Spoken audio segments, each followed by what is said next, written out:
Всем здоровья, благ всех. Всех помню. Всего добра вам всем. Будьте счастливы. Привет всем! Это улица Ленина. Слева у нас находится Саха-Телеком. Ой, теперь уже Ростелеком. Справа здание администрации и площадь Ленина. С тех давних пор изменения произошли лишь в том, что на площади можно ставить машины на парковку. Слева находится музыкальная школа. Надо будет как-нибудь туда зайти и поснимать там. Там очень крутой ремонт прошел. Ну а справа это РДК. Здесь проходят праздники. А слева там как стоял, так и стоит. На продажу уже. Долгострой. Кто-то уже приватизировал или же прикупил это здание. Ну а это улица Пролетарская. Я думаю, что здесь просто стоит помолчать. Во-первых, я и сам-то тут ничего не знаю. В этом районе я практически не бываю. В детстве тем более не бегал. Все по-дражному носились. Так что смотрите, вспоминайте. А дома я сейчас буду показывать, какие номера домов, по мере возможности.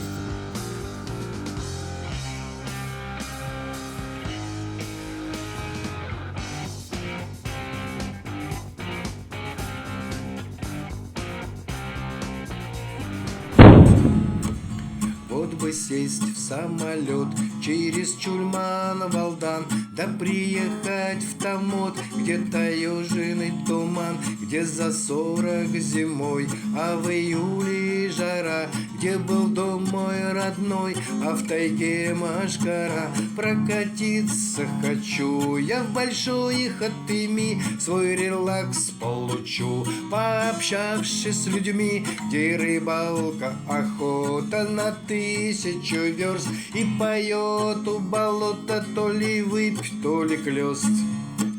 Прогуляюсь с позаранку я со свежей головой на Илькомскую полянку с изумрудною травой, где черемуха с рябиной источают аромат, где у сопки над вершиной изумительный закат.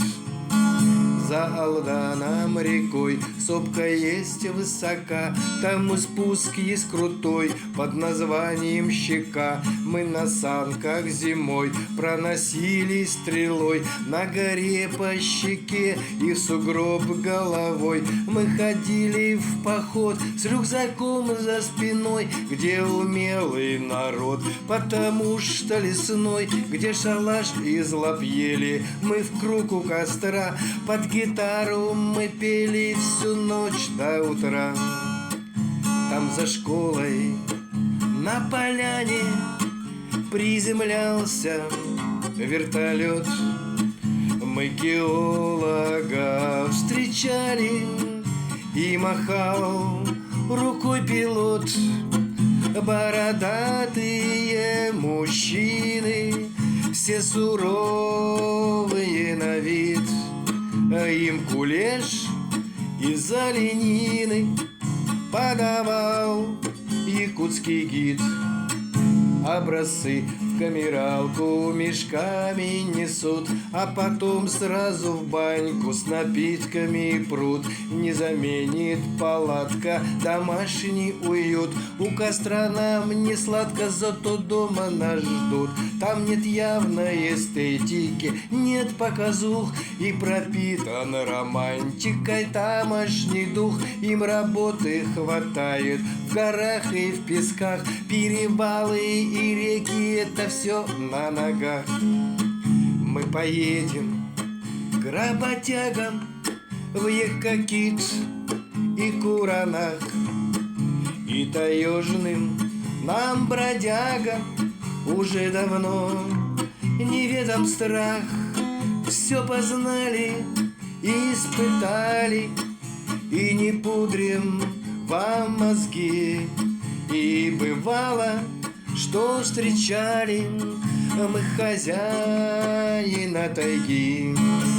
И мы тундра с тайгой, словно дом их родной, буреломы стеной и туман над рекой. По полгода живут без домашней еды, на полянах их ждут разносолов дары.